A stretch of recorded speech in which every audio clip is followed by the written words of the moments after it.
Geek Citadel.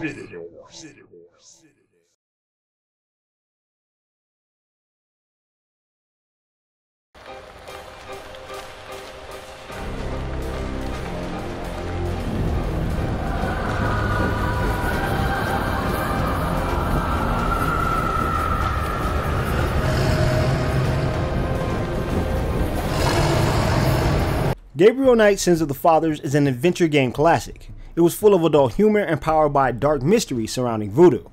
HD remakes are now the nature of the game, and Gabriel Knight is next to get its upgrade. It does away with the 2D visuals of the first game and takes its steps into a fully realized 3D world.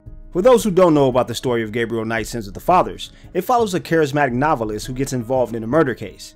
He's been having terrible dreams that depict him dying a specific death, and soon he'll discover that they lead to even more problems. Gabriel will travel across the city investigating the voodoo murders for his book. He will find love and intrigue as he tries to discover the secret behind the murders in New Orleans. The Anniversary Edition makes some major changes from the original. The visual bump from 2D to 3D is the obvious change, with many of the key areas and characters reimagined for higher resolutions. Even the comic book scenes have been changed to include better art and speech balloons. It definitely looks much better than the classic version, but it loses all of the nostalgia factor for those that have already played it. Despite a few odd animations when moving around, the title is a beautiful recreation of the classic. Interacting with objects and moving around the city is easier than ever. Double tapping an area will teleport Gabriel to a certain point in the room. A new icon now allows players to quickly leave an area and head to the world map at any time. No more waiting through long animations for a game with tons of backtracking. That's a staple of classic adventure games, but this HD remake makes some changes to how the story unravels. Certain aspects of the story and puzzles are shifted around among the various days. For example, in the original game, Gabriel would visit his grandmother on the first day. In the new version, he doesn't have to visit her until the week is nearly over. It's subtle changes like this that adds a welcome freshness to a familiar story. The upgraded animations are the best improvements to the title. You can actually tell what everyone is doing on screen. It comes at a small sacrifice, however, as there are zones where the world feels less alive because of the ambience removal.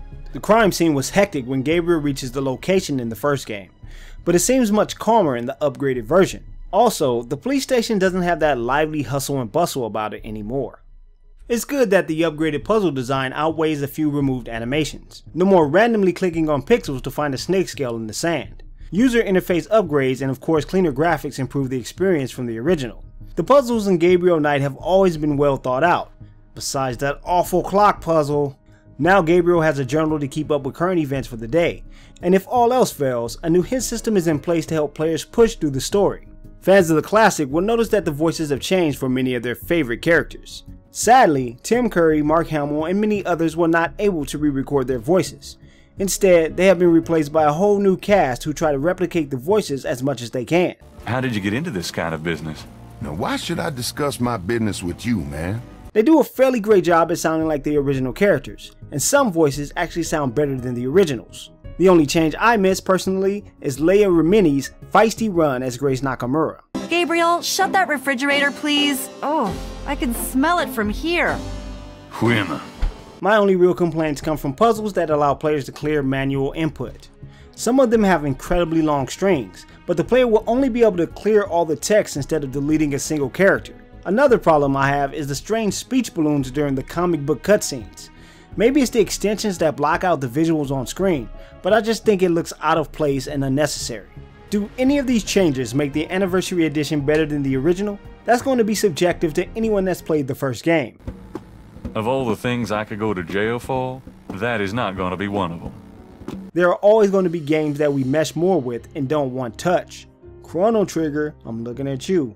But for people who have never played it and don't mind seeing games upgraded, you can't go wrong with this remake.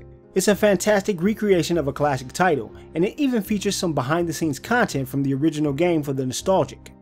Geek Citadel gives Gabriel Knight Sins of the Fathers 20th Anniversary Edition 4 stars out of 5.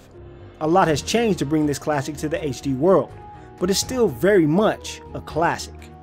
For more Geek Citadel plays and reviews, check out geekcitadel.com. Subscribe to us on YouTube, Google+, Facebook, Twitch, and Dailymotion.